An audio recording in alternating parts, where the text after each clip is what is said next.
Semana passada nós, ainda tratando sobre seitas e outras religiões, seitas, heresias e outras religiões, nós começamos a falar sobre o satanismo e suas influências, né? Como nós dissemos a semana passada, você não precisa se assustar com o tema, né? Mas o objetivo nosso é ver quais as influências que Satanás tem trazido. O objetivo nós vamos mencionar, obviamente, mas o objetivo não é tratar de satanismo explícito. Aquilo que é explícito, todo mundo já sabe, né? Aqueles que se declaram adoradores de Satanás, isso aí a gente não tem muito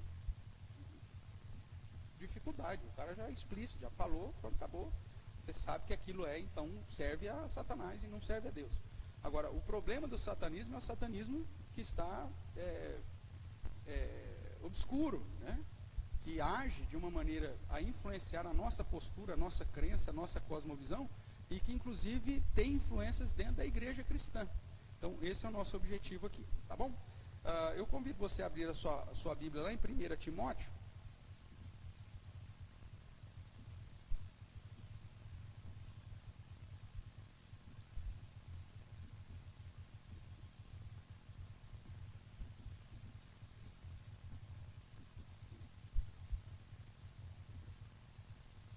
Capítulo 4,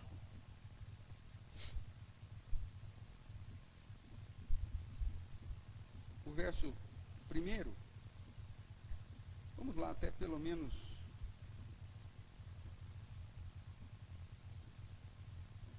o verso de número 3 aí. Ok? Todos abriram?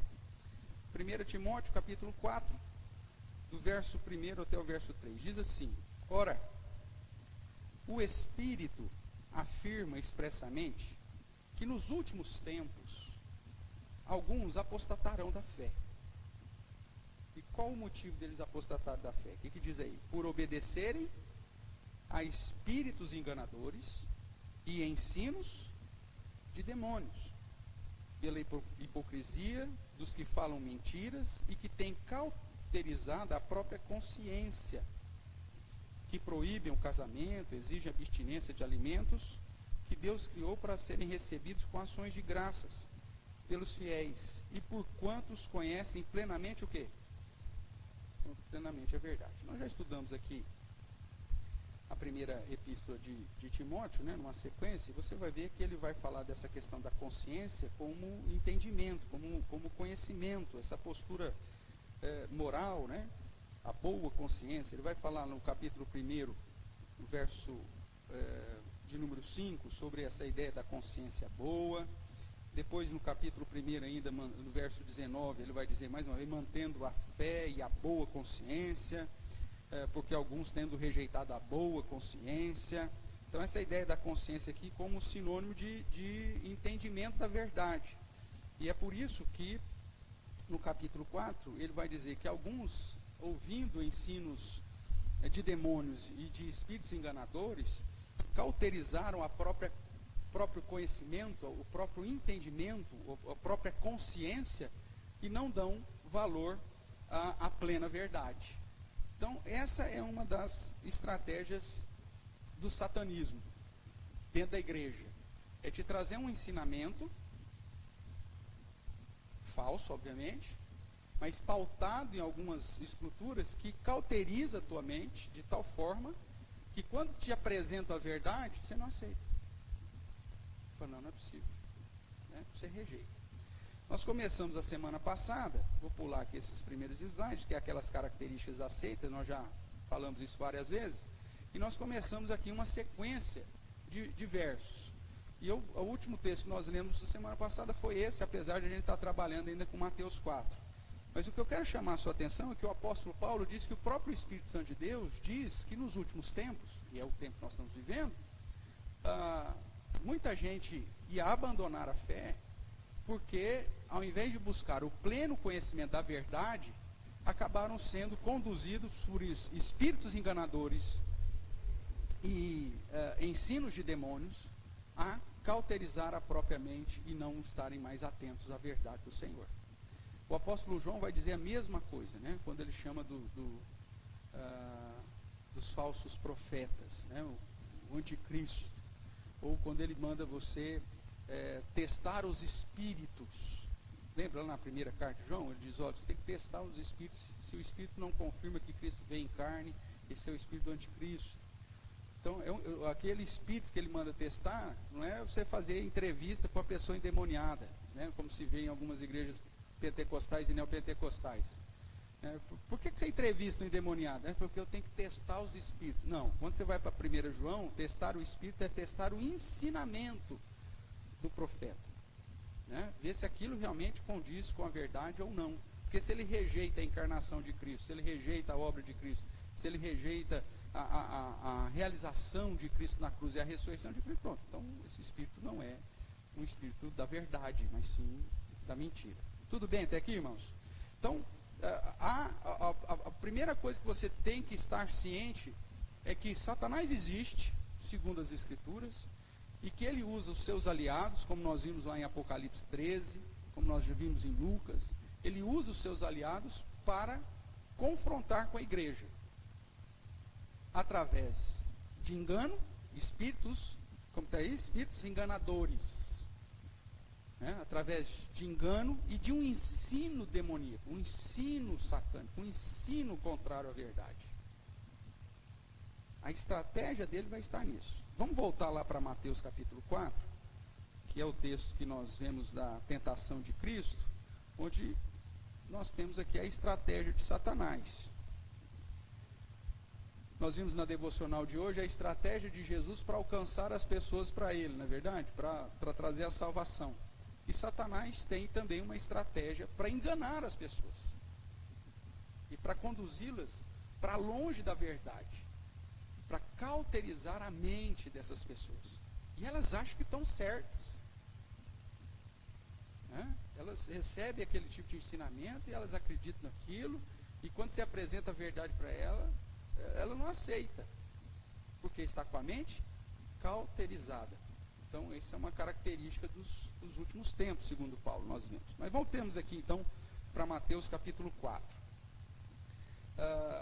Eu vou ler, os irmãos vão acompanhar aí comigo a leitura, e vamos trabalhar juntos aqui com algumas estratégias que Satanás utiliza e que utilizou com Eva. Você vai ver que é uma similaridade, e que utiliza com a gente, né?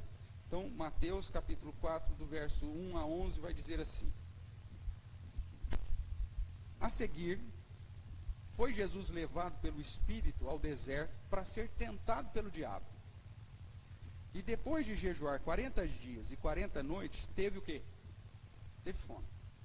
Então, o tentador, aproximando-se, lhe disse: se és filho de Deus, manda que estas pedras se transformem em pães. Jesus, porém, respondeu: está escrito, não só de pão viverá o homem, mas de toda a palavra que procede da boca de Deus. Bom, isso aqui nós tratamos já semana passada. Vimos que a primeira estratégia de Satanás é justamente tocar na sua necessidade. E veja que ele já usa o nome de Deus aqui e a posição de Jesus já para tentar induzir o próprio Cristo, o próprio Deus encarnado, ao erro. Se você é filho de Deus, por que você está passando fome? Então Satanás vai tocar na sua necessidade.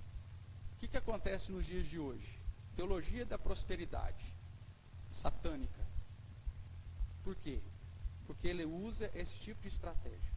Qual que é a estratégia da teologia da prosperidade? Se você é filho de Deus, por que você está doente?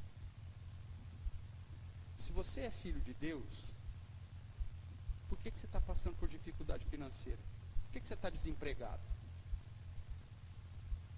Se você é filho de Deus, por que você não viaja com a sua família, igual todo mundo faz? Por que seu carro é velho? Por que sua casa está caindo na sua cabeça? Essa é a base da teologia da prosperidade. Se você é filho de Deus, então você tem todos os direitos e todo o posicionamento de riqueza, de saúde, de prosperidade, de vida boa, que Deus tem para oferecer. E aí eles usam textos bíblicos que mostram, por exemplo, Deus abençoando Abraão e fazendo Abraão próspero. Qual que era o objetivo de Deus fazer Abraão próspero? Formação de Israel. Por que Deus abençoa Jacó? Por que Deus abençoa Isaac? Por que Deus abençoa José? Preservação de Israel. Era preciso preservar o povo de Israel para que o povo de Israel fosse grande, e porque da linhagem do povo de Israel viria quem? O Messias. Então há todo um propósito. Por que Deus deu prosperidade para Salomão? Para Davi? Havia todo um processo e uma analogia da riqueza de Salomão como rei mais sábio, tipificando o próprio Cristo, o rei todo soberano, aquele que receberia autoridade sobre toda a terra e sobre todo o céu. Então, só que o que Satanás fala? Ele fala, olha, a Bíblia diz que você está debaixo das promessas de Abraão. Opa! De Paulo diz isso mesmo, mas que promessa? Da salvação. Em ti serão abençoadas todas as famílias da terra. E aí então, só que Satanás fala, ó, se você é filho de Deus, então você tem que desfrutar de toda a prosperidade que Deus tem. É só exigir. Você não tem toda a riqueza que você merecia ter. Você não tem toda a saúde que você merecia ter. Você não tem toda a satisfação dos teus desejos do seu coração como você queria ter, porque você não sabe pedir. Então Satanás vai tocar na sua necessidade. E todos nós temos necessidades. E essa necessidade aponta inclusive o nosso próprio pecado, né? Porque a gente vai pedir a Deus, muitas vezes, segundo, para satisfazer o nosso bel. Não é isso que Tiago nos diz? Da onde que surgem as contendas? E sabe por que você pede e não recebe? Tiago vai dizer para você. Tiago capítulo 4. Ele vai dizer, porque você pede mal. E sabe por que você pede mal? O que o pessoal da teologia da prosperidade fala? Tá vendo? Você pede mal. Ele só vai pegar essa parte. Então você tem que pedir certo. Então você tem que exigir. Eu exijo, eu declaro, eu determino. Mas lá Tiago vai dizer, você pede mal e não recebe, porque você pede mal. Por que você pede mal? Você pede para esbanjar nos seus prazeres. E aí o texto de Tiago vai dizer, olha, sujeitai a Deus, se humilhai, chorai, reconheça o seu pecado e a sua necessidade de Deus. Paulo vai dizer, ó, tendo que comer o que investir, estejais contentes. Então, a prosperidade que porventura a gente tem, irmãos, é fruto da graça de Deus, mas Deus não tem obrigação nenhuma. Eu fico olhando para a igreja brasileira, eu acho que a igreja brasileira, ela é muito soberba. Porque a igreja brasileira, ela acha que ela é mais abençoada com Deus pelo fato de não ter perseguição. Você acha que os nossos irmãos lá na Nigéria, que já vivem numa pobreza terrível, que estão sendo perseguidos pelo Boko Haram, pelos fulas, tendo os braços cortados no facão, você acha que Deus ama menos aquela turma do que nós? Você acha que eles são menos crentes do que nós? É óbvio que não, muito pelo contrário, às vezes são até mais do que nós, e estão sofrendo a perseguição da besta que emerge do mar. Aí qual que é o engano de Satanás para nós? Não, aqui é prosperidade. Se tu és filho de Deus, então você tem que viver bem. Só que esse viver bem aí te conduz a uma prática de tolerância ao pecado. Olha como as coisas vão se formando. E a igreja perde a voz. A igreja não confronta mais ninguém. Eu não falo mais de pecado, porque hoje, qual que é o padrão da igreja brasileira? De um crente de sucesso. Prosperidade. Fala, olha, fulano é abençoado, cara. Você viu a casa dele? Você viu o carro dele? Você viu, cara, a roupa dele?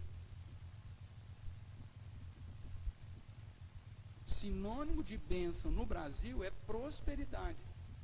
Não é conhecimento da verdade. Não é conhecimento das escrituras. Agora, quem colocou isso dentro da igreja brasileira?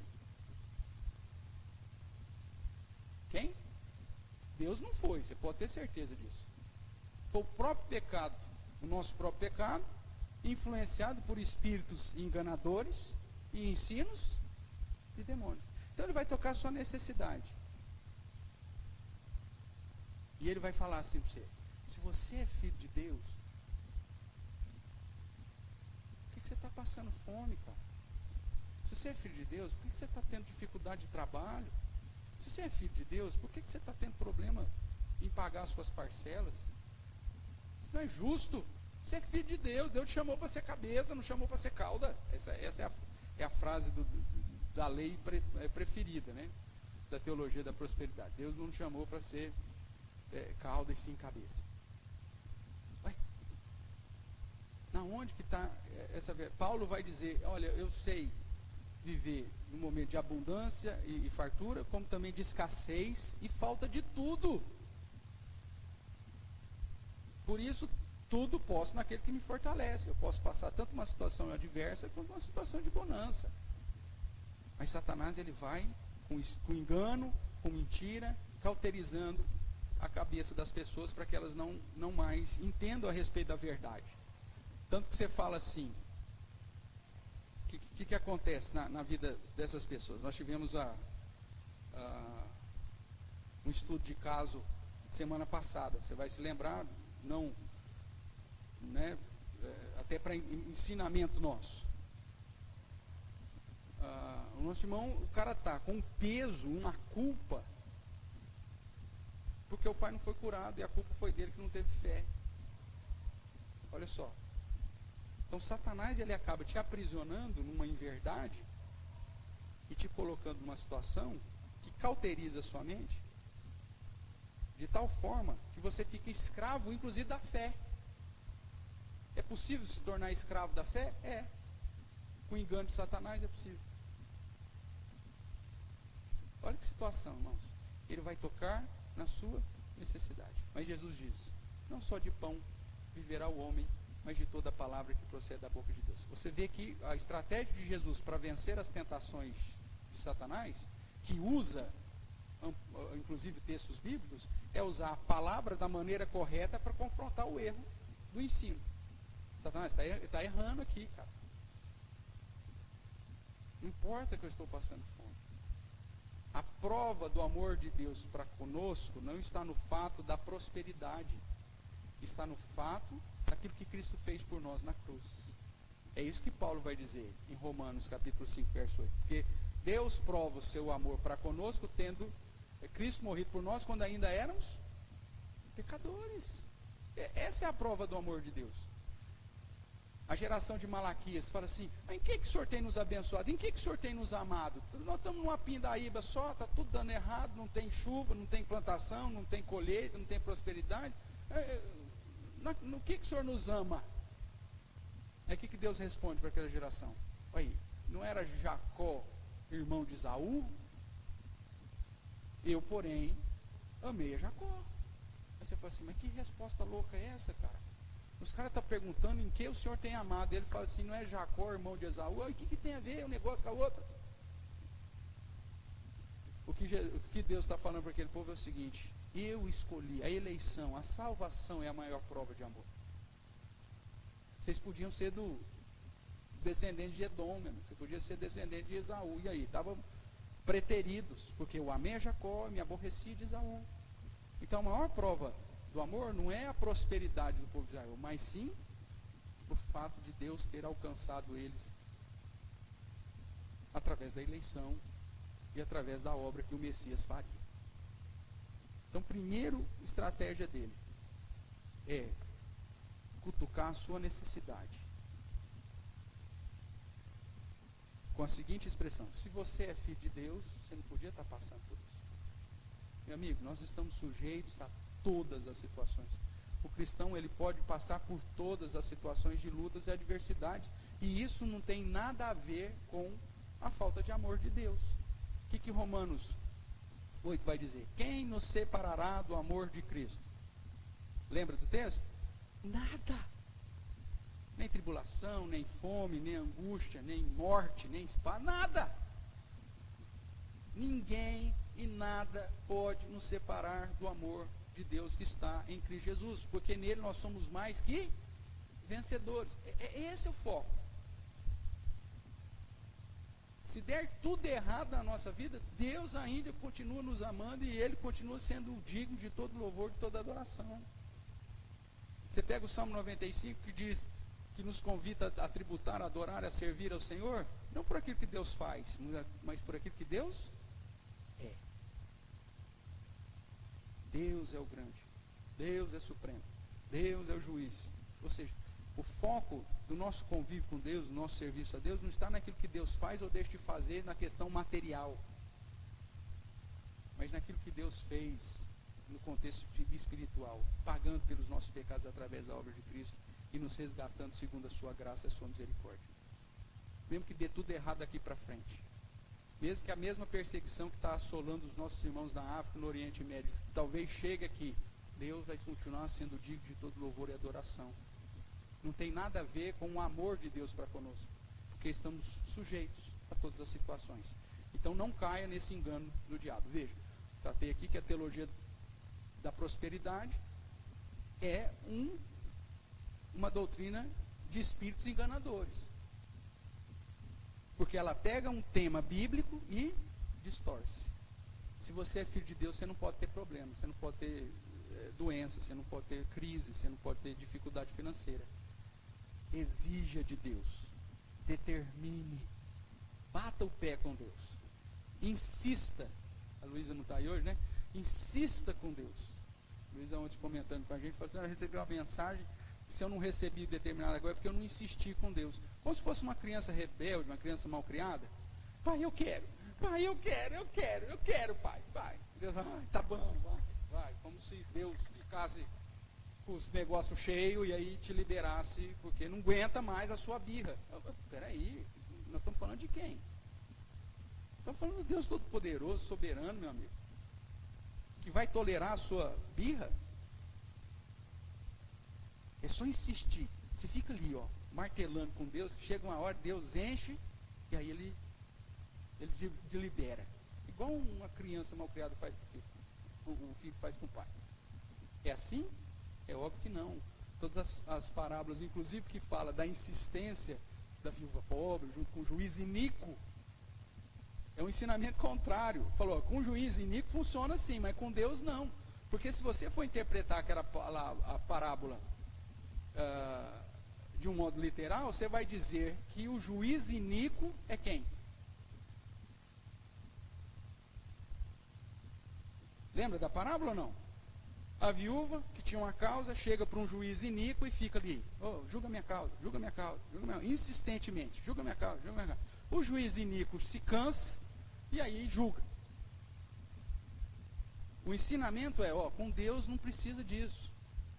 Aquilo que você pedir, se estiver dentro do padrão da vontade do Senhor, Ele vai conceder. Aqueles que interpretam essa parábola, colocando a viúva como você e o juiz como Deus, ele vai ter que declarar que Deus é um juiz iníquo. E Deus é um juiz iníquo? É óbvio que não. Dentro da característica literária judaica, é justamente uma parábola ao contrário. Olha, com o ímpio funciona assim. O Deus justo não precisa. Simplesmente busque, bata, e abrir-se-vos-á, pede, Ele vai dar. Você sendo um pai malvado, quando seu filho pede um ovo, você não dá uma cobra, escorpião, sei lá o que era lá, sequência, um pão, ele não te dá isso, lembra daquilo? Deus é um pai bom, Ele sempre vai te dar o melhor, fique tranquilo quanto a isso, e você não precisa exigir nada, porque antes mesmo de você pedir, Ele já conhece a palavra toda.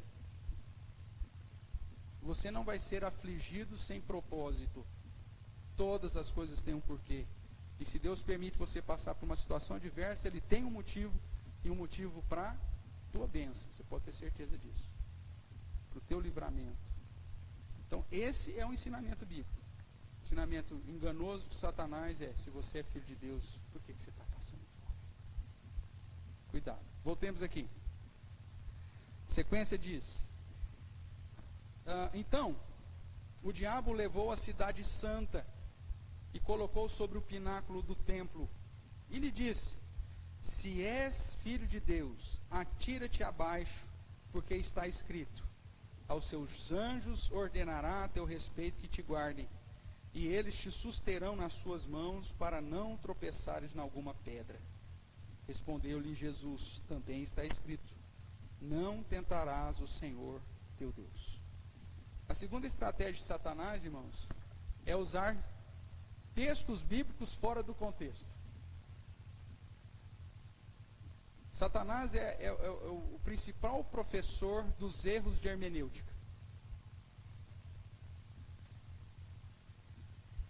Ele vai dizer assim, está na Bíblia. Então, se está na Bíblia, está certo. Só que Jesus mostra, meu amigo, a Bíblia interpreta a Bíblia.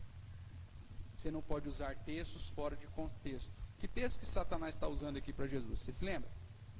E aí na nota de rodapé aí do que se trata aí. A minha Bíblia não tem, a sua vai ter aí. Que salmo que é que Satanás está citando aí?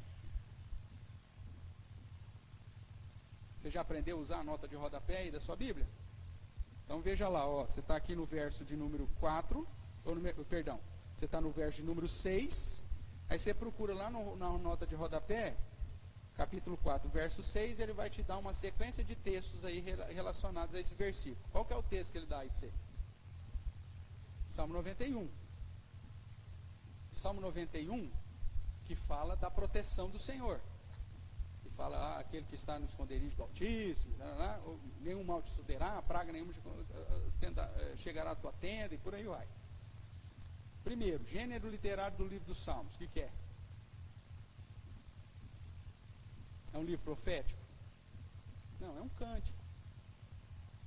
Como cântico, é uma poesia. E nem sempre a poesia, ela vai usar de uma afirmação que apresenta como promessa para a sua vida. Tem que considerar o gênero literário, senão eu posso errar. Há a probabilidade do Salmo 91 ser inclusive um salmo de Moisés. A gente sabe que o Salmo 90 tem o título lá, Salmo de Moisés. Como o 91 está anônimo, dentro da estrutura judaica, geralmente quando você tem o título num salmo e o seguinte não tem título nenhum, há uma probabilidade de ser o mesmo autor. E tudo indica que provavelmente seja Moisés ou alguém que viveu nos períodos de Moisés, porque ele cita de deuses relacionados ao Egito. Ele fala de tendas. Quando que o povo habitou em tendas? Período da peregrinação, com Moisés. E depois que eles entraram na terra prometida, o que eles faziam? Construíram suas casas. Só fazia tenda na festa das tendas, ou na festa do tabernáculo. Então, provavelmente, é um salmo que reflete a um período histórico de Moisés. E que todas aquelas bênçãos que estão ali em Moisés, ou no Salmo 91, já foram aplicadas e realizadas em que período?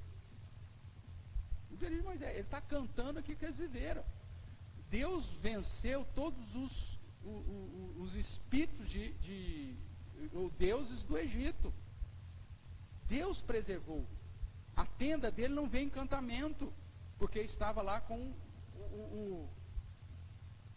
o sangue do cordeiro. Mas na casa dos egípcios teve morte, teve destruição. Então veja, é um cântico que retrata um período histórico e que traz princípio para mim hoje. Sim, que Deus é o meu protetor, que Deus é quem cuida de mim, que eu não preciso temer mal algum, que se eu estiver debaixo do Senhor, o Senhor vai me guardar. Agora, não significa numa perspectiva literal. Aí Satanás vem e aplica isso para Jesus literalmente. Coloca ele lá no pináculo do templo, fala, pode pular que os anjos vão te sustentar. É disso que o Salmo está falando? Não, o Salmo não está falando disso. Crente não sofre nenhum acidente. Nosso irmão me caiu aí, quebrou o braço essa semana.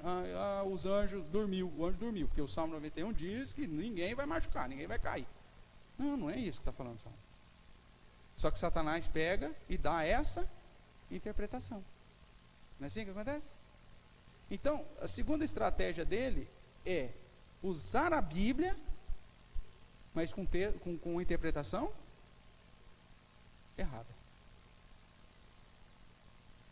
E a pessoa abraça algum texto e ela fala, não, mas a Bíblia diz assim, meu amigo, mas você tem todo o resto da Bíblia que te traz princípios para entender o que está sendo dito aqui. né, voltando ao evento da semana passada. Não, mas a Bíblia diz, tudo que pedires em meu nome recebereis. Só que você vai pegar outros textos mais claros, onde Jesus vai ver, ó, tudo que você pedir, de acordo com a vontade de quem? De Deus, Ele fará. Esse texto mais claro, que traz essa explicação de que as minhas orações serão respondidas à medida que estão de acordo com a vontade de Deus, serve de padrão para interpretar todos os outros textos que Deus fala, pede eu vou te dar. Vamos imaginar que você chega e, sei lá, está tendo um problema lá com alguém está te perseguindo de um modo injusto, você está sendo alvo de uma série de injustiças. Aí você chega para Deus e fala, Senhor, mata, Mata, Pai. Como Davi pediu, quebra os dentes dele, Pai. Rebenta com ele, Deus. Aí você pega e fala assim, ó, se eu pedir, o senhor tem que fazer. É assim que funciona? Não, meu amigo. A ideia da interpretação bíblica é aquilo que você pedir de acordo com a vontade de Deus, Ele fará. E é por isso que Tiago, inclusive, vai chamar, ó, por que você pede e não recebe? Porque você pede mal. Você não pede de acordo com a vontade de Deus, você pede para esbanjar o seu prazer, seu bel prazer. Por isso você não recebe. Então, veja, eu preciso entender a Bíblia como um todo para... Eu tenho aqui, Léo, mas... Obrigado. Eu tenho que interpretar a Bíblia de uma maneira que textos mais claros trazem luz a textos que são mais difíceis de interpretação. E em muitos momentos, textos que são interpretados como princípios, como é a ideia dos Salmos, por exemplo, não pode ser interpretado de modo literal, como é o que Satanás fez aqui. Se você pular, o anjo vai ter que te segurar. Não, onde que o Salmo diz isso? Em lugar nenhum. Mas é essa a interpretação que Satanás vai te dar, usando a própria Bíblia, a própria palavra. Então, irmãos, nem tudo aquilo que se ensina da palavra de Deus vem de Deus. Como alguém já disse, né, a Bíblia é a mãe de todas as heresias. Você precisa ter um conhecimento pleno da verdade. Não é isso que Paulo vai dizer lá em 1 Timóteo 4? Está tendo... Nos últimos dias, alguns vão abandonar a fé porque estão seguindo a espíritos enganadores e a ensinos de demônios. Estão com a mente cauterizada e não estão em busca do pleno conhecimento da verdade. É esse pleno conhecimento da verdade que tem que ser o seu alvo. E é por isso que Jesus, então, pega um texto mais claro e diz, olha, meu amigo, não é assim que você tem que interpretar. A Bíblia diz, não tentarás o Senhor, teu Deus. Então, cuidado. Nem toda pregação é correta. Nem todo ensino usando a Bíblia é correto. Nós vimos aqui nessa sequência de estudos sobre seitas, heresias e falsas religiões, a grande maioria delas diz que a Bíblia é a autoridade.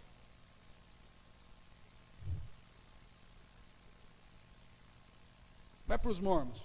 Vocês creem na Bíblia? Creio. Só que tem o livro dos mormons, que tem mais autoridade que a Bíblia. Mas a Bíblia é muito boa, vixe, a Bíblia é fantástica. Testemunho de Jeová, não, ótimo, a Bíblia é maravilha, só que os escritos de Ellen White é que traz a verdadeira interpretação daqui, e aquilo que ela fala lá, por mais asneira que seja, tem mais autoridade do que as escrituras. E assim com qualquer outro grupo de heresia, de falsa religião. Até os muçulmanos, eles acreditam na Bíblia? Sim, a Bíblia é importante, só que nós temos agora o Corão, então não precisamos mais dela, mas a Bíblia é muito boa, é importante que você lê. Uma das estratégias de Satanás não é ir contra, mas é manipular.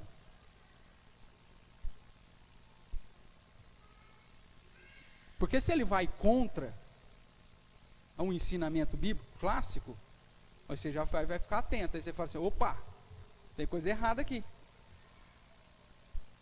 Se ele chega para você e fala assim, ó, tem que matar um bezerro hoje. Pastor, ó, tem uma igreja aí cristã e tal, mas ela está fazendo holocausto. Mas você vai falar, pô, está tudo errado. Se o cara for para um negócio extremado, todo mundo já vai identificar, falando, isso aqui não é de Deus. Ok? Agora, se o negócio é maquiado, aí entra o engano, aí entra a mentira. Vamos lá, Vânia.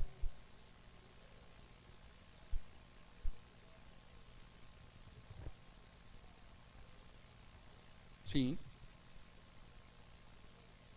Sim.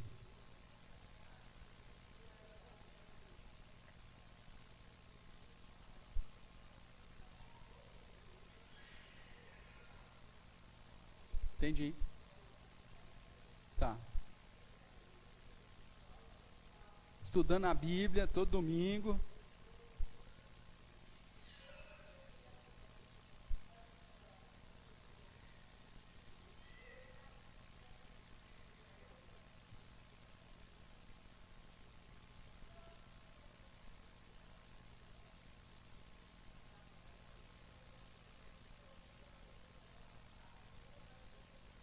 Do juiz iníquo.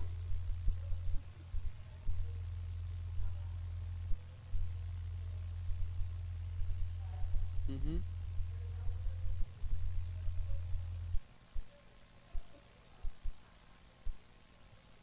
Uhum.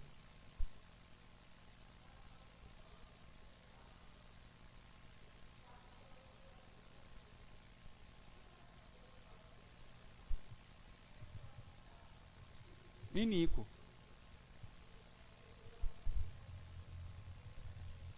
Uhum. A minha postura como a viúva. Pronto.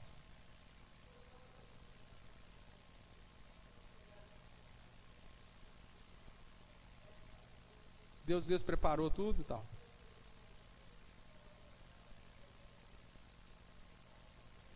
Sim.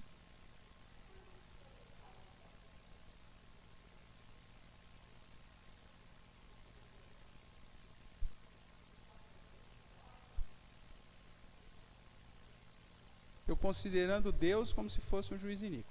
Então, sim. Não, e é ensinado dos púlpitos, isso é ensinado dentro da igreja. Irmãos, frequentar uma igreja hoje não significa absolutamente nada. Nada. Sabe como as pessoas têm avaliado um ministério de sucesso ou não? Prosperidade. E o ensino agradável. Isso que é um ministério de sucesso hoje. Nossa, tinha 300 pessoas, 500, 1000 pessoas na igreja. Mas o que ensinou? Ensinou você rugir como um leão. Entendeu? Então, isso não significa nada, irmãos. Porque as igrejas hoje, elas não procuram a compreensão plena da verdade. Elas usam da ludibriação. Tem uma aula gravada aí, acho que não falo do neopentecostalismo, que eu prego aqui como se fosse um pastor pentecostal. Lembra, Cris? Quem estava em casa achou, o que está acontecendo? Eu te provo por A mais B como utilizar de manipulação para você sair daqui emocionado, feliz e disposto a deixar tudo que tem na sua carteira para mim. Isso é manipulação. Isso não é ensino, na verdade. E os caras falam, nossa, a igreja é uma benção.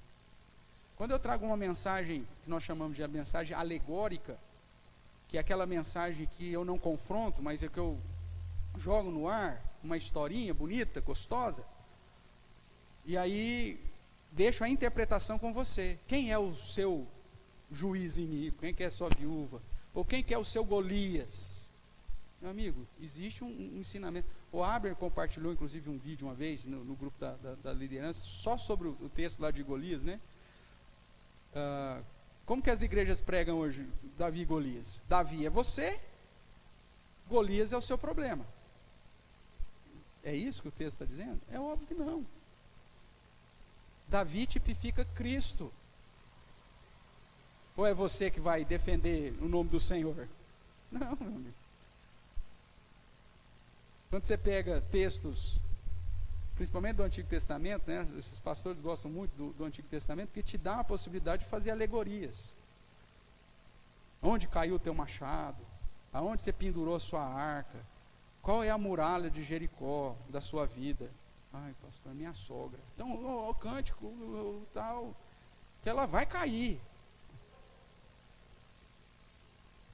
Isso é texto alegórico, porque você vai identificar qual que é o seu problema. Não, a Bíblia não é assim.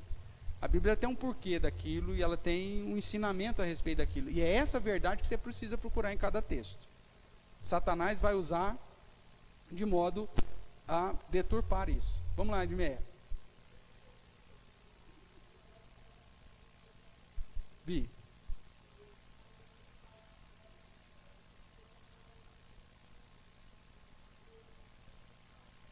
São salmos imprecatórios. Mas veja, é complicado. Porque no caso lá do Robert Jefferson, ele se converteu, aquela coisa, mas o cara não tem conhecimento teológico. Então o que ele faz? Ele está pegando textos que são chamados salmos imprecatórios. O que é o salmo imprecatório? Quando você joga praga sobre alguém. Tá? O povo de Deus, nos seus cânticos, faziam isso? Sim. Senhor, derrame da sua ira sobre os nossos inimigos, que o Senhor joga os filhos deles no penhasco. É um cântico que está demonstrando aquele sentimento de dor e de anseio pela justiça. Tudo bem. Agora eu vou pegar esse texto como literal e vou aplicar agora no meu vizinho, que é um mala sem alça. Não, calma. Então cuidado. Deus vai aplicar a sua justiça sobre todo juiz iníquo? Vai. Eu fiz uma devocional, acho que foi essa semana, que eu até pus como título Supremo Tribunal Federal, que fala justamente que Deus vai aplicar a sua justiça sobre aquele que chama do ladrão de justo. Deus vai pesar a mão sobre os magistrados que pegam um cara que é corrupto, condenado, falando, não, pode sair, ele é justo, né? Não há um homem mais honesto nesse país, e vamos deixar ele concorrer. O policial militar não pode concorrer, mas um ex-bandido preso pode concorrer. O que a Bíblia diz? Deus vai pesar a mão sobre esses magistrados. Roberto Jefferson não precisa ler o Salmo 106 pro Xandão, como ele chama. Não precisa. Apesar de todas as situações de injustiça e corrupção, irmãos, Deus é que vai aplicar a sua justiça. Seja o cara de direita, de esquerda, não é essa a questão. Porque o ponto não é a inclinação partidária ou política que você tenha. É a questão da fidelidade diante de Deus. Deus vai julgar as obras de todos os homens. Se não for agora, vai ser no dia final. Você pode ter certeza disso. É assim que a Bíblia ensina. Agora, por conta disso, aí eu vou sair jogando praga sobre todo mundo? Não. Eu tenho que ter um senso. Eu tenho como obrigação de cristão de apontar um erro. Eu não preciso ficar quieto diante da demonstração de injustiça da nossa justiça. É um direito que eu tenho, inclusive, um dever biblicamente. Abrir a minha boca em favor do oprimido, do pobre, do órfão, da viúva. Eu tenho que lutar essa luta, é minha mesmo. Só que não necessariamente eu tenho que aplicar um texto de imprecação sobre a vida de alguém. Não. Então, esse bom senso que eu preciso ter. E isso é fruto, muitas vezes, irmãos, não sei se você já viu no convívio com pessoas ímpias, que sempre usa o texto bíblico. O cara sempre tem um versículo na ponta da língua. Eu fico incomodado, por exemplo, com o nosso presidente. Meu amigo, o André está lá, o Milton está lá, Nós temos 2 pastores presbiterianos com conhecimento teológico. Chega para ele e fala: meu amigo, conhecereis a verdade vos libertará. Para de usar esse texto como seu slogan, meu amigo, porque você não é Jesus. Mesmo chamando Messias, você não é. Porque esse texto está fora de contexto. Existem outros textos bíblicos que apontam para a ideia de não mentir, de falar a verdade. Chega para ele e fala: presidente, usa esse texto aqui, de Gálatas, usa esse texto de Efésios, usa esse texto aqui de Timóteo. Mas João 8,32 não dá para o senhor usar, meu amigo. Porque a verdade que Jesus está falando ali, quem que é? É Ele é a verdade, o caminho, a verdade e a vida. Ele é a palavra, não é o Bolsonaro. Aí o cara usa o texto fora de contexto, com 2 pastores lá, tendo reunião com ele praticamente todo dia. Presbiterianos. Aí fala: meu amigo, não usa esse texto. Já que o senhor quer usar a Bíblia, então vamos usar ela corretamente. Já que você quer vender essa ideia de ser um cristão, então tudo bem, mas que tipo de cristão também? É o cristão que pisa tudo quanto é canoa. Então, tira da sua cabeça, a gente está numa briga ideológica, isso é verdade, né? Nós temos que defender aquilo que realmente tem bons costumes, mas Jair Bolsonaro, meu amigo, mesmo chamando Messias, não é o Messias.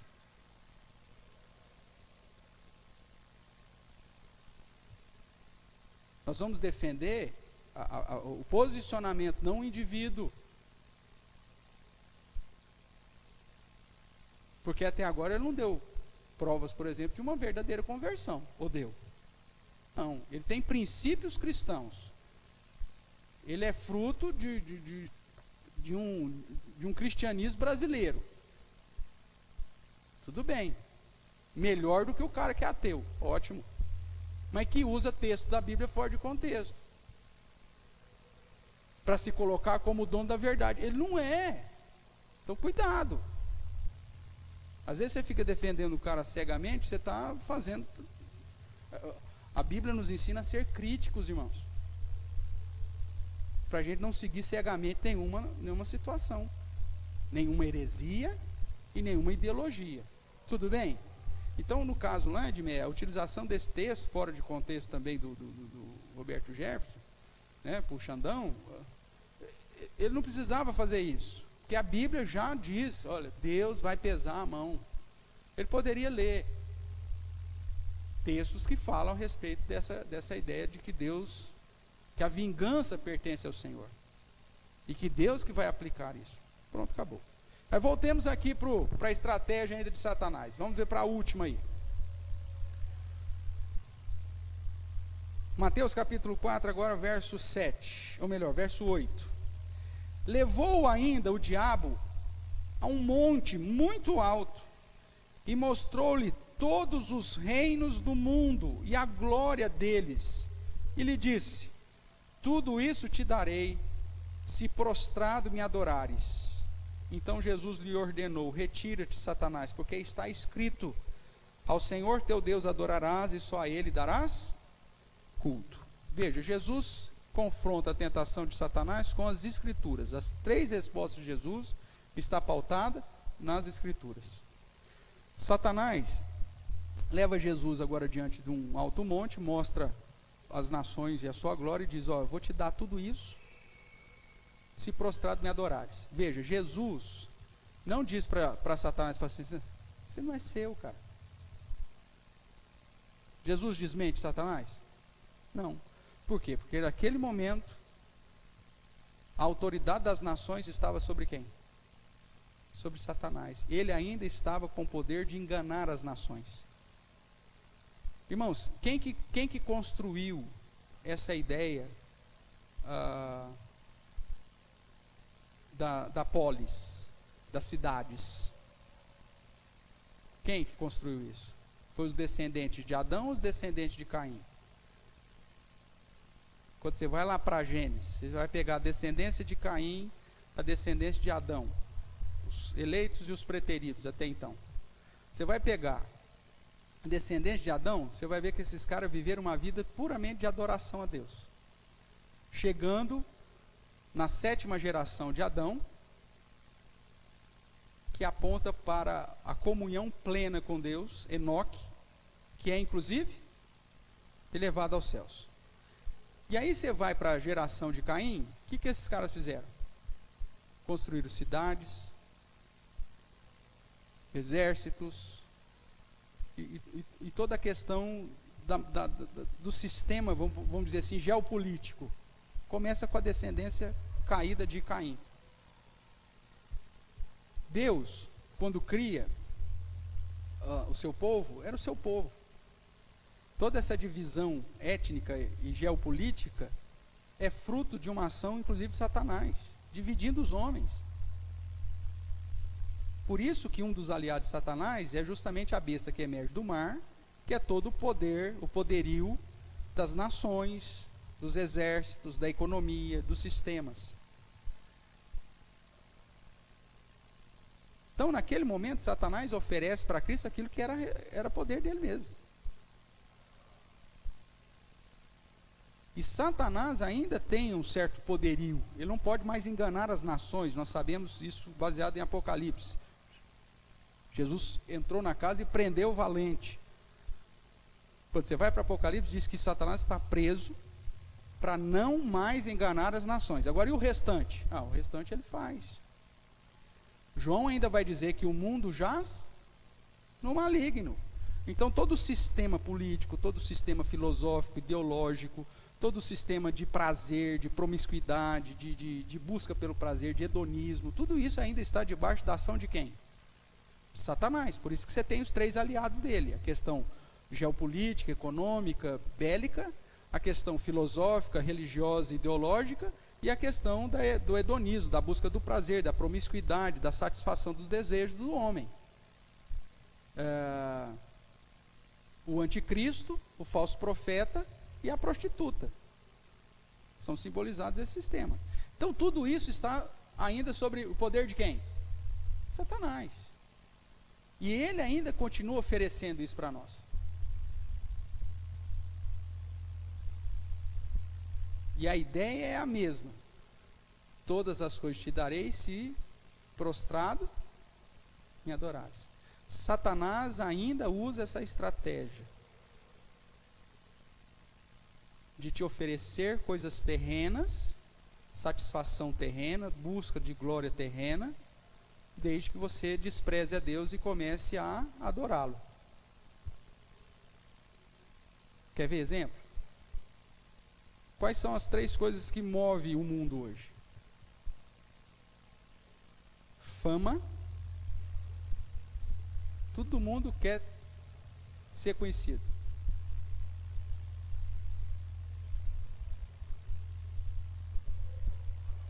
Ter um nome grande. Você sabe quem eu sou? Dá um Google lá para você ver quem eu sou. Não é assim? A pessoa quer ser famosa. É um Zé Ruela qualquer, mas ser famosa. Riqueza, prosperidade. Não é isso? E poder. Que muitas vezes está atrelado aos 2 anteriores, ou não. Tem gente poderosa aí, mas que você nem sabe que existe. Mas geralmente são esses 3, esse é o tripé da satisfação do homem. Fama, dinheiro e poder. Tudo gira em torno disso. E é lógico que tem os agregados, né?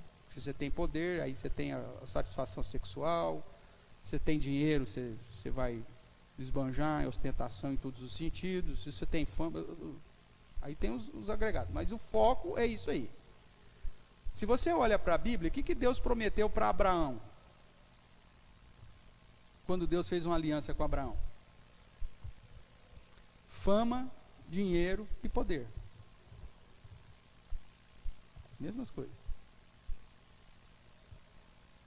Só que se ele fosse uma bênção, essa é a diferença. Se tu uma bênção, farei o teu nome engrandecido, povos surgirão de ti, reis surgirão de ti. te darei prosperidade.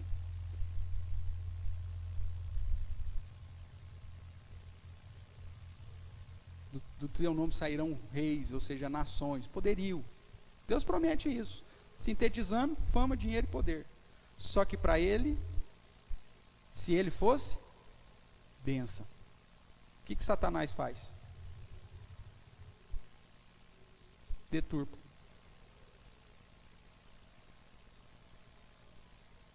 Isso ele faz com tudo.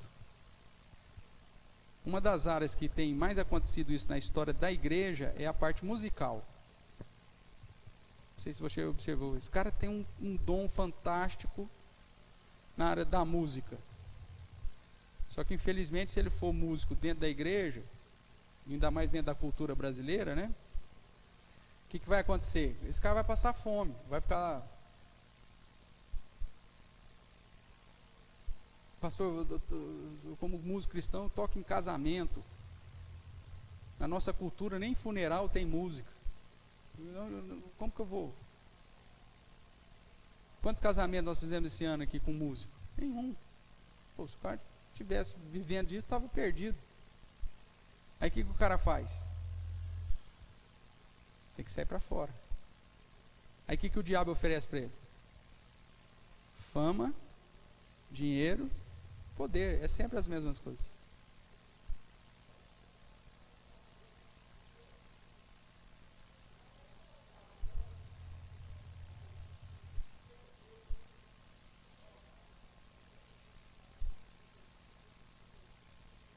Sim.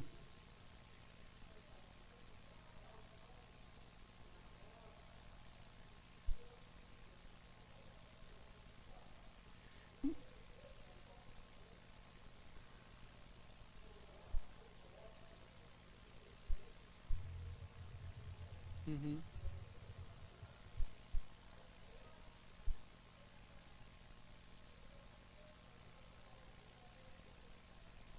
É para o Senhor.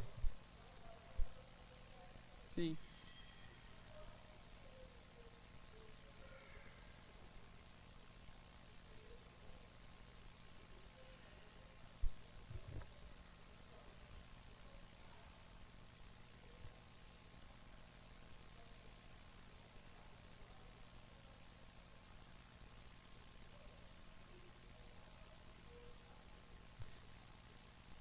Então, mas esse é um assunto complicado, Vânia.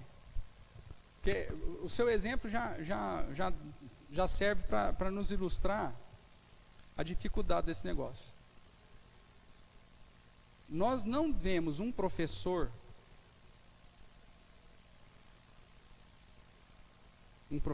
que tem o talento, e às vezes até o dom, né? A diferença de talento é aquilo que todo mundo tem. O dom é quando o Espírito Santo usa um talento que você tem, ou coisa que você não tinha, para utilização na obra do Senhor. Mas vamos lá, o cara é professor, o cara tem, rapaz, uma didática fantástica. O cara talvez não tem nenhum título, o cara não é mestre, não é um doutor, mas o cara vai ensinar aquilo que ele é especialista, ele dá de 10-0 em qualquer doutor. O cara tem uma didática, um dom, um talento fantástico. Aí você pergunta, você é professor da escola dominical, ou você trabalhou para montar uma escola na igreja? Não, eu trabalho em todos esses cursinhos por aí. A gente vê isso com bons olhos, não tem problema nenhum. Ok? Ninguém vai chegar e falar, pastor, o senhor tem que disciplinar o fulano, que é professor, um cara com a didática e tal. O cara dá aula em todos esses cursinhos tudo aí, marxista, feminista, ensinando não sei o quê, o cara está lá, não faz diferença nenhuma lá e não dá aula aqui na escola dominical, o senhor tem que puxar a orelha desse cara. Não, ninguém vai me falar isso. Só que o músico já vai ter um problema. Agora, qual que é a diferença de utilizar o dom do ensino ou o dom da música? Muda. Por que o professor pode trabalhar secularmente e o músico não?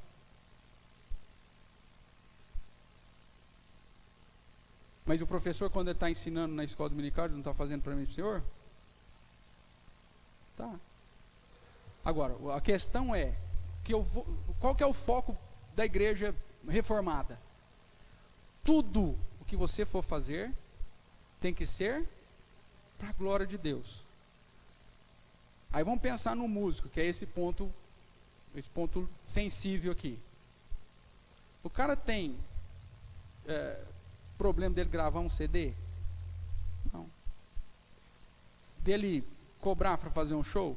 Não. É o trabalho dele. Desde que essa música dele seja uma música para quê? Para a glória de Deus. Ah, pastor, tem que ser gospel necessariamente? Não necessariamente. Você pode fazer música instrumental. Você pode fazer até uma música, talvez, regional.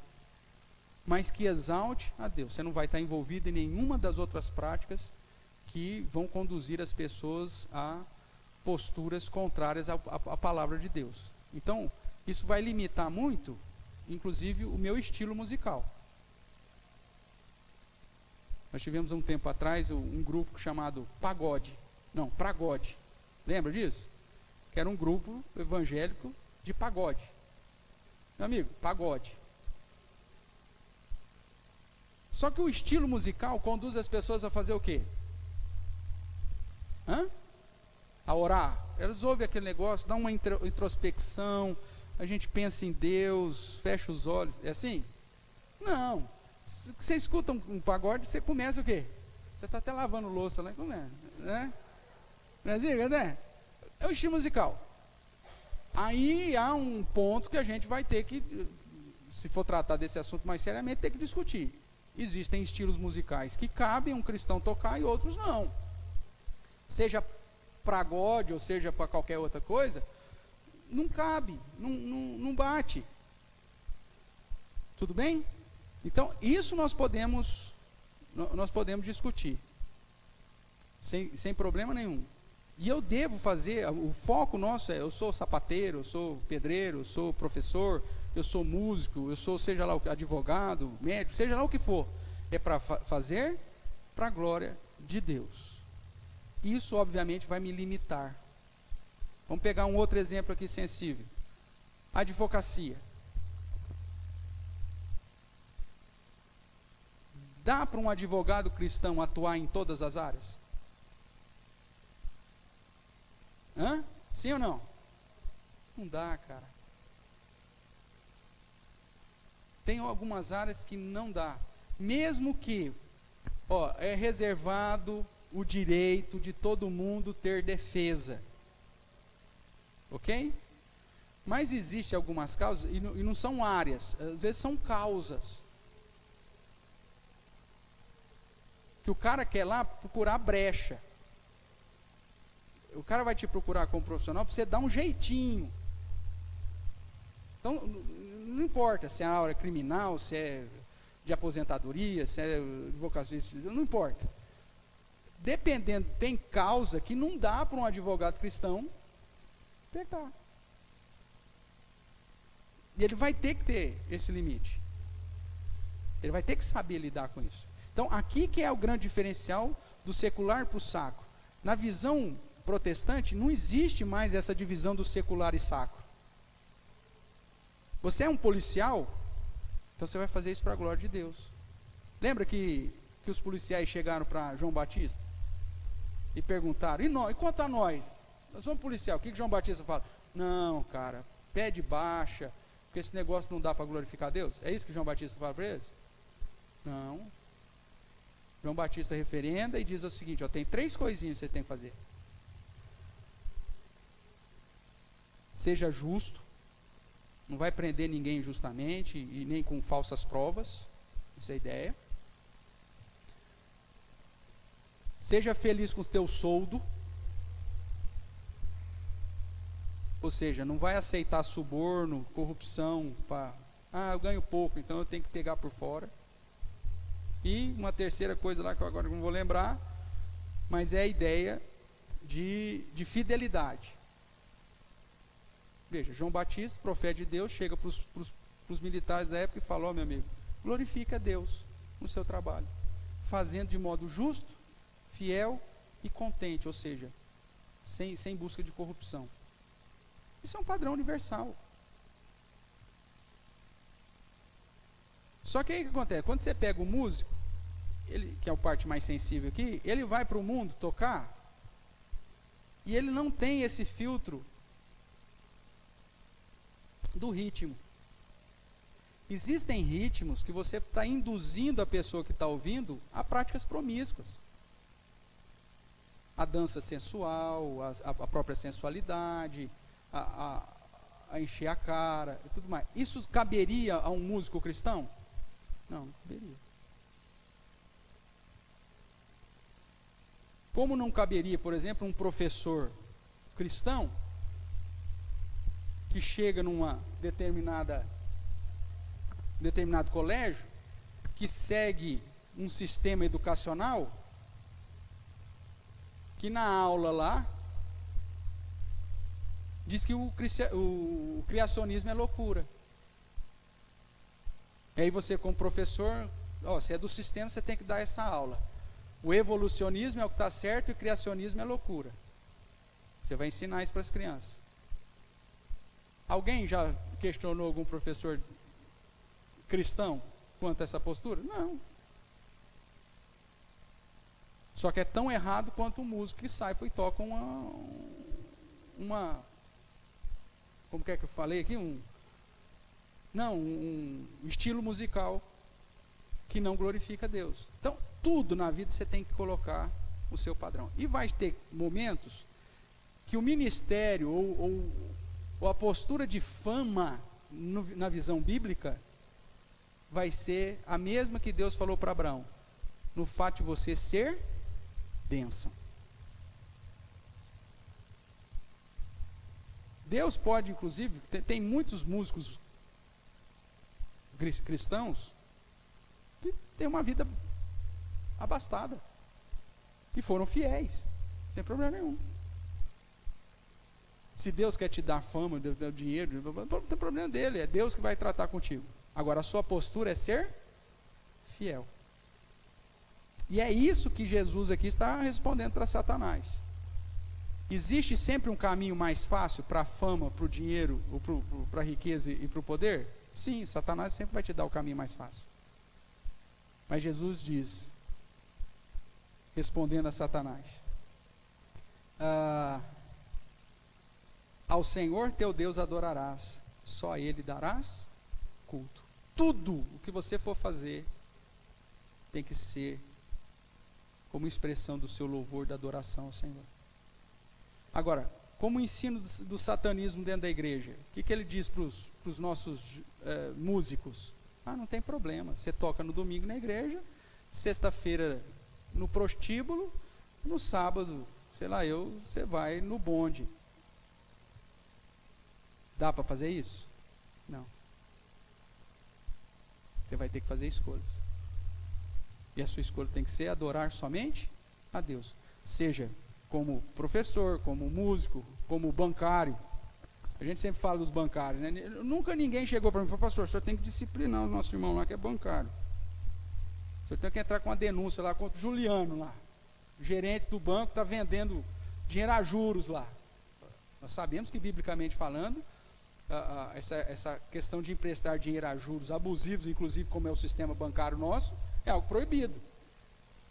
Mas você já viu alguém questionando um bancário, um gerente de banco cristão? Não. Mas deveria. Porque o cara, como gerente de banco, ele deveria, inclusive, dá para mudar o sistema? Não, não dá para mudar o sistema. Então, meu amigo, eu vou procurar um outro serviço. Não dá. Porque o bancário sabe que o juros é abusivo ou não. E ele sabe, na hora que chega o aposentado lá que está desesperado, se existe um percentual A, um percentual B, um percentual C. Só que é o seguinte, se ele põe no percentual A que ele ganha mais, ele atinge a meta. Se ele joga no 5% ao ano, ou se ele joga 0,5% ao ano, o que vai acontecer com o supervisor dele? Ele falou assim, meu amigo, por que você só está vendendo a 0,5% ao ano se nós temos aqui o plano de 5% ao ano? Não, velho, você tem que cumprir a meta, você tem que vender tantos desses aqui. E aí o cara de domingo é um crente fiel e verdadeiro, na expectativa dele, mas de segunda a sexta está acabando com as famílias aí, dando um juro abusivo.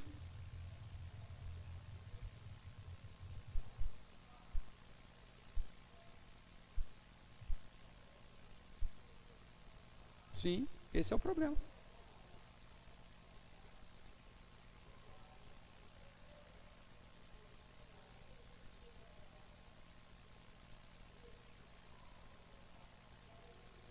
Para a glória de Deus. Esse é o princípio.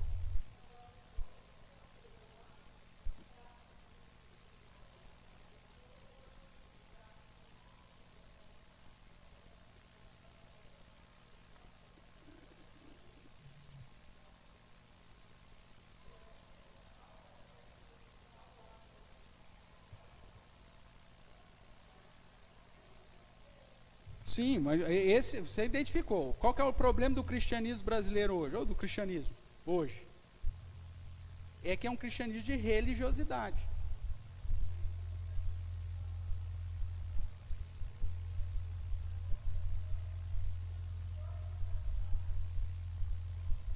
Você tem isso.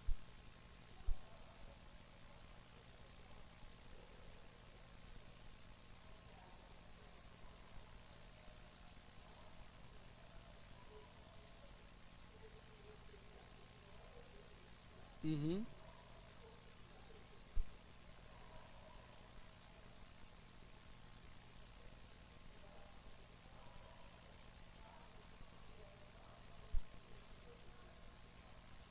Com certeza. Agora veja, por isso que nós estamos estudando o que de quarta-feira? Porque esse é o problema do cristianismo. Esse é o problema. O cara acha que porque ele vem na igreja no domingo, ele pode fazer o que ele quiser de segunda a sábado. Nas questões comerciais, nas questões familiares, no relacionamento interpessoal. Entendeu? Não tem mais um padrão de temor e prática da justiça em qualquer momento, em todas as áreas. Esse é o grande problema. E isso, para a gente encerrar, né? Isso é influência do satanismo dentro da igreja.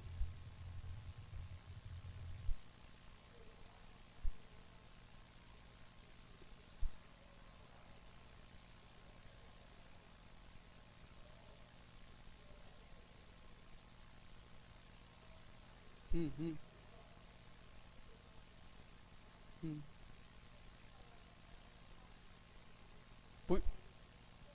Corrigir, entendi.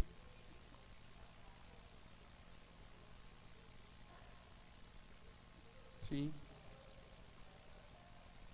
Uhum.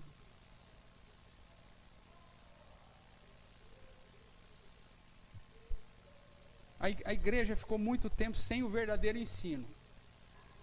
E entrou, irmão, justamente essa ludibriação. O que é a igreja brasileira hoje? É a igreja de João Bobos. Para onde você empurra, ele vai. Aí volta. Você empurra de novo, ele vai. E volta. A igreja é de modismo, a igreja é de evento, a igreja é só de... O ensinamento da verdade sumiu. E aí o satanismo ganha força. Por quê? Do que satanismo nós estamos falando? Do satanismo que vai falar para você, se você é filho de Deus, você não pode passar por essa situação. Né? Do satanismo que vai usar a Bíblia, mas de modo distorcido. E é o satanismo que vai dizer, olha, você pode ter fama de dinheiro e poder, se você tão somente pisar em duas canoas. Eu vou te dar tudo o que Deus prometeu dar, se você for uma bênção, mas eu vou te dar desde que você seja light, desde que você haja com uma ética que não é uma ética cristã, mas é uma ética tranquila. E aí esse padrão, irmãos, tá entrando dentro da prática do cristianismo. E é por isso que você não vê nem justiça mais dentro da igreja. A gente não consegue confiar mais nas pessoas dentro da igreja, cara. O que ela fala já não vale mais nada. Por que isso? É influência de quem? Da Bíblia? Não, é influência do satanismo. Com seus pensamentos de engano, de mentira e de deturpação. É a operação do erro lá de Tessalonicenses. Lembra da operação do erro? Aqueles que não amam, o quê?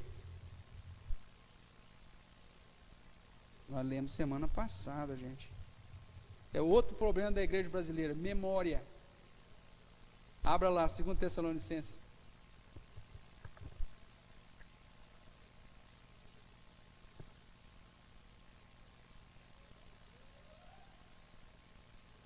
Segunda Tessalonicenses capítulo 2.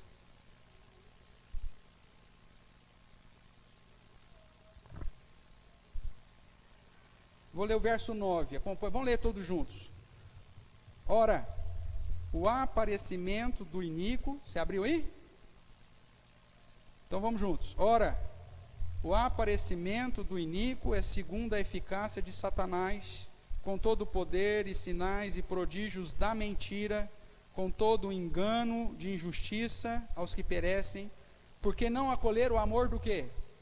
Da verdade, para serem salvos. É por esse motivo, pois, que Deus lhes manda a operação do erro, para darem crédito ao quê? A mentira, a fim de serem julgados todos quanto não deram crédito ao quê?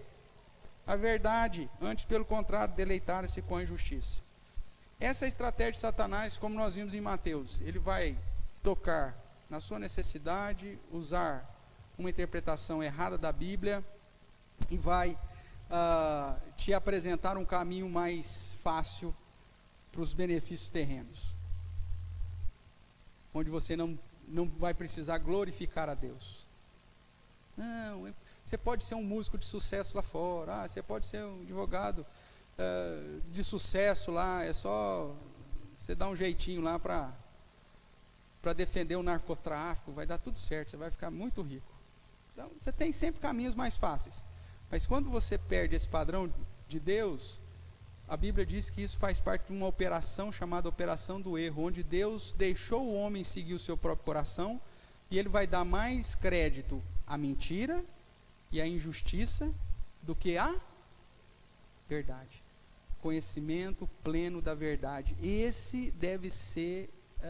Essa deveria ser o seu principal objetivo de vida. Conhecer a Bíblia, conhecer a Cristo, conhecer a palavra o mais profundo.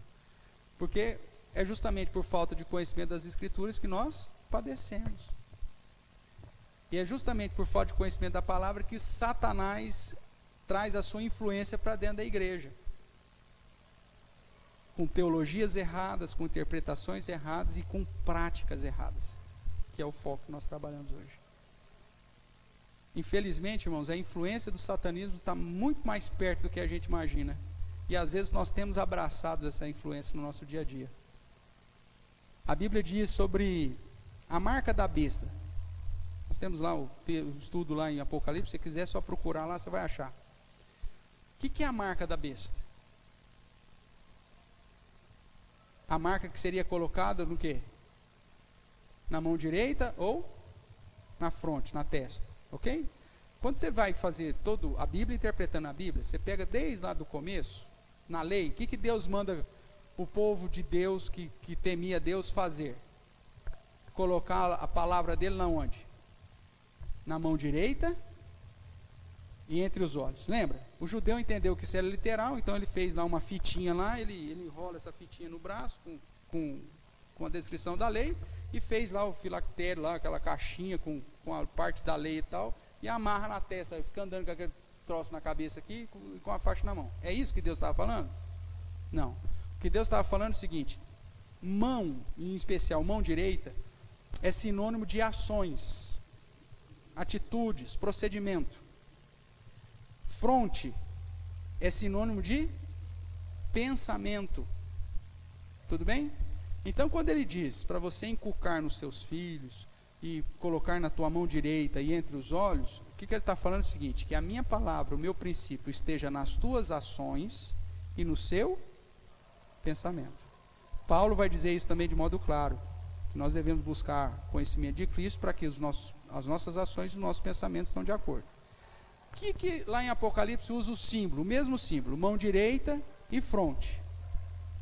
Receber a marca da besta é ter atitudes de acordo com os aliados de Satanás e ter um pensamento de acordo com os aliados de Satanás. Prática e pensamento contrário à palavra de Deus. Essa é a marca da besta. E o contexto que ele vai dizer lá é o seguinte: que quem não tiver a marca da besta não compra e não vende. Por quê? Porque muitas das nossas atitudes de fidelidade vão estar relacionadas à nossa relação laboral e comercial. É ser fiel, é ser justo, é ser crente em todas as áreas da sua vida. Quando você vai vender alguma coisa, você vende num preço justo. Quando você vai comprar alguma coisa, você compra no preço justo. Você vai glorificar a Deus através disso. Mas Satanás, o que ele pôs no coração da gente? Não, a gente tem que ser esperto. Rapaz, Deus me abençoou, cara. Vendi um carro que estava com o motor fundindo acima da tabela FIPE e comprei um filezinho abaixo da tabela FIPE. O que é isso? Em outras palavras, marca da besta. A sua atitude, o seu pensamento não está de acordo com o padrão de Deus. Quando você faz alguma falcatrua, sou esperto, cara, pus a Net Gato lá em casa, 380 canais, pega canal até da China, velho, Coreia, os caras falando russo, não dá para entender nada, mas eu tenho, Gatonet. O que é isso? Marca da besta. Pastor, mas o sistema de televisão é muito caro. Claro, ele paga os funcionários, paga imposto, paga um monte de coisa. É muito caro, pastor. Pai, se você não tem condição de ter, então não tenha, meu amigo.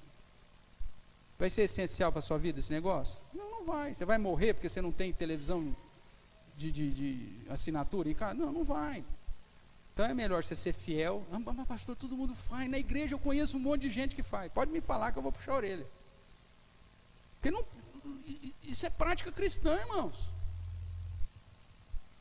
Alguém me falou, né? Assim, você acha que o pastor não tem Gatonet? Pode ir lá em casa, meu amigo.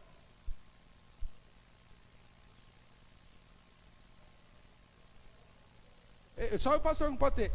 Pastor, será que o pastor usa o Windows original? Vem aqui, abre aqui os meus computadores que eu uso, que é meu particular, mas que eu uso na igreja, tudo na igreja. Vai lá, procura lá. Eu pago a licença do 365, não sei se você conhece o Windows 365, é por ano, ele te dá a licença 365 dias. Tem que pagar isso por ano, 450 conto por ano. Aí você fala assim, puxa vida, pastor, tem um cara que mexe com internet lá na igreja, que ele, põe tudo pirata, vai rodar do mesmo jeito. Meu amigo, marca da besta.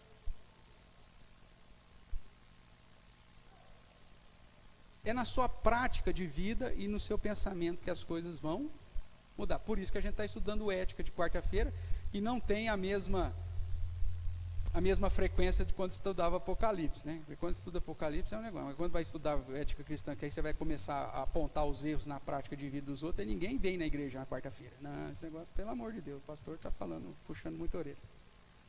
Mas se você não mudar, meu amigo, pastor, qual que é o risco que eu tenho disso? Primeiro, o risco você tem de estar servindo Satanás.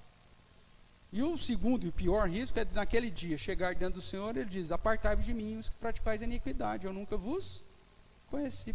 Mas eu fui líder da igreja, eu cantava na igreja. Jesus fala, conheço não. Irmãos, aquilo que eu sempre tenho falado, se aquilo que Cristo fez na cruz do Calvário não é suficiente para te conduzir a ter uma vida de integridade do padrão que Deus quer que você tenha, você não merece nada mesmo não. Então, talvez o ideal é que a justiça de Deus permaneça mesmo sobre a sua vida e a condenação eterna, porque você está querendo enganar quem? Você pode até enganar uma comunidade inteira com uma falsa piedade, mas não dá para enganar o Senhor dos senhores. E só tem, para finalizar, só existe dois senhores. Porque mesmo quando Jesus fala, não dá para servir a riqueza e a Deus, né? Mas a ideia é, se você não serve a Deus, você está servindo a quem? Ao diabo, não tem como fugir. Tá bom? Semana que vem a gente continua ainda. Eu quero pautar bem esses textos aqui, porque aqui vai estar a base para tudo aquilo que nós ainda vamos falar, tá bom? Eu estou no slide 9 de 27. Então, fique em paz, tem muita coisa ainda para a gente tratar. Tá?